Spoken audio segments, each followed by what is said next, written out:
और इसलिए मैं कहता था मित्रों, इस देश में एक विदेशों के पैसों से पला हुआ एक 5 स्टार एक्टिविस्टों का वर्ग है जिसकी हर गतिविधि को चौंक करके देख लीजिए। उनका काम यही होता है, कोई भी घटना घटे तो आतंकवादियों को बौद्धिक प्रोटेक्शन के लिए वो मैदान में उतर आते हैं, नई नई मनगढ़ंत स्टोरियां गढ़ाते हैं, नए नए तर्क देते हैं और आतंकवाद के खिलाफ अगर किसी ने आवाज उठाई, वो जैसे देश का दुश्मन है, कॉम्बिनर है, हिटलर है, न जाने कौन कौन से डिक्शनरी के शब्द हैं उसको निकाल के आते हैं। मित्रों, वो डरते हैं जो अपनी छवि के लिए मरते हैं। मैं तो वो इंसान हूं जो हिंदुस्तान की छवि के लिए मरता हूं, मुझे मेरी छवि की परवाह नहीं।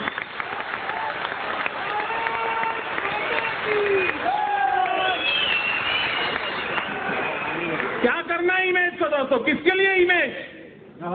फुलमालाएं पहनने के लिए? मैं पत्थर खाने के लिए तैयार हूं अगर मैं मेरे देश के किसी नागरिक की रक्षा कर सकता हूं। नहीं है। और मित्रों, कैसी हरकतें हो रही हैं? आतंकवाद ऐसे नहीं बढ़ रहा है। आतंकवादियों के हौसले उतने बुलंद नहीं हैं जितने रास्ते तैयार कर देते हैं जो आतंकवादियों को चलने काम आ रहे हैं। मुझे बताइए, गुजरात के अंदर एक इशरत जहान नाम की लड़की को, आतंकवादी लड़की को, हमारी पुलिस के साथ एनकाउंटर हो गया। अब उसको मार गिराया। आपको मालूम होगा, दिन याद कीजिए, सारे दुनिया के 5 स्टार एक्टिविस्ट मोदी पर टूट पड़े थे साहब कि एक नौजवान लड़की को मार दिया, निर्दोष लड़की को मार दिया, गोली से भून दिया। ये खुद आतंकवादी है, यहां तक चले गए। इतना ही नहीं मित्रों, इस प्रदेश के अंदर 5 स्टार एक्टिविस्ट, कुछ मीडिया के मित्रों ने उसे एक बहुत बड़ी शहीद के रूप में उसकी जनाजा निकाला था।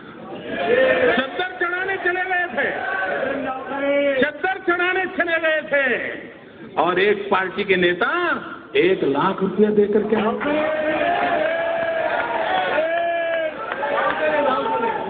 सब किया था, सब कुछ किया था। मैं चुप था, वैसे भी मैं ज्यादा बोलता नहीं था।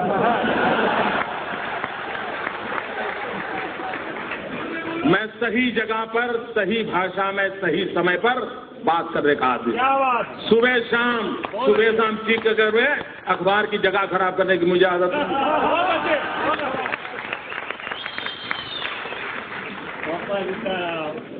2 प्रकार के नेता होते हैं दोस्तों।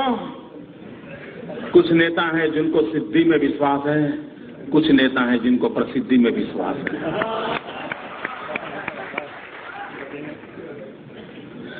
और जब 3 दिन के बाद ग्वाजा टाइम्स, जो लश्कर तोयबा का एक मुखपत्र है, उसने एक आर्टिकल लिखा, पाकिस्तान में आर्टिकल छपा कि हमें शान से गौरव हो रहा है कि इशरत जहान जैसे एक लड़की ने हमारे मकसद को पूरा करने के लिए अपने आप को बलि चढ़ा दिया। जब पाकिस्तान में, तब जाकर के चुप हो गए। फिर पता नहीं उनकी वो रिकॉर्ड की वो कैमरा वाली चीजें कहां चली गई, वो चद्दर चढ़ाने वाले कहां चले गए, सारा खो गए। चुप है, 2 साल, इतने साल हो गए, चुप है, कोई पूछने वाला नहीं उनको। अगर मैंने ऐसी गलती की होती तो साहब मेरे बाल नोच लेते, मेरे बाल नोच लेते। इशरत जहान, मित्रों, अभी एक टीवी वाला बता रहा था कि किसी ने किसी लड़की को बम रखते देखा। मैं नहीं जानता उस सत्य क्या है। लड़कियों का उपयोग हुआ था।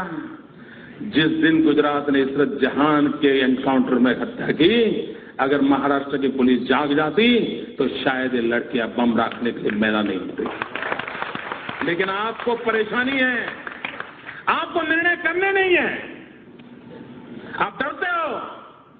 मित्रों, ये घटनाएं होती है जब ऐसी बयानबाजी होती है, इस प्रकार के जनाजे निकाले जाते हैं, चद्दरें उड़ाई जाती हैं, 1-1 लाख रुपये चढ़ाए जाते हैं, तब जाकर के आतंकवादियों का हौसला बुलंद हो जाता है कि यार कुछ तो अपने रिश्तेदार यहां हैं, अपना काम चल जाएगा। मित्रों, मैं हैरान हूं, कांग्रेस पार्टी क्या कर रही है।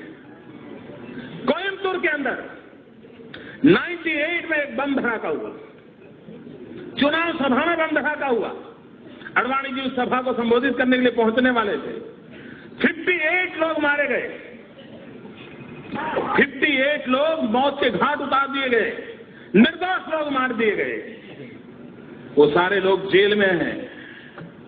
लेकिन आपको जानकर के हैरानी होगी मित्रों, केरल विधानसभा में वहां की सभी पार्टियों ने मिलकर के, वहां 2 पार्टियां प्रमुख हैं, कांग्रेस एंड कम्युनिस्ट, और बाकी उनके गठबंधन के साथी है, सबने सर्वसम्मति से एक प्रस्ताव पास किया कि 98 के केस में जो मुख्य गुनहगार मदनी करके जो जेल में है उसे जेल में से रिहा कर दिया जाए।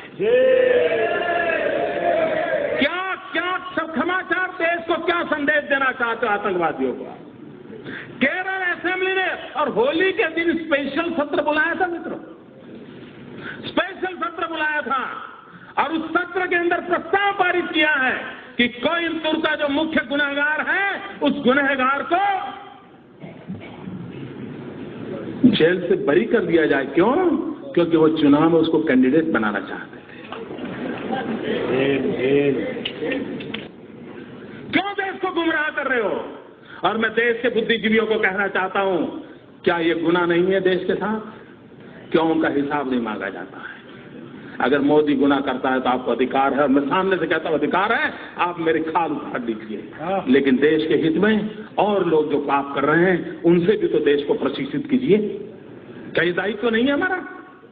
मैं इन कलम के धनियों को कहना चाहता हूं, देश की ये मांग है। मित्र, अभी आसाम के चुनाव हुए, आसाम के चुनाव के अंदर जिसने आसाम को लहूलुहान कर दिया वो उल्फा ओपनली कांग्रेस पार्टी को चुनाव जिताने के लिए समर्थन में मैदान में था।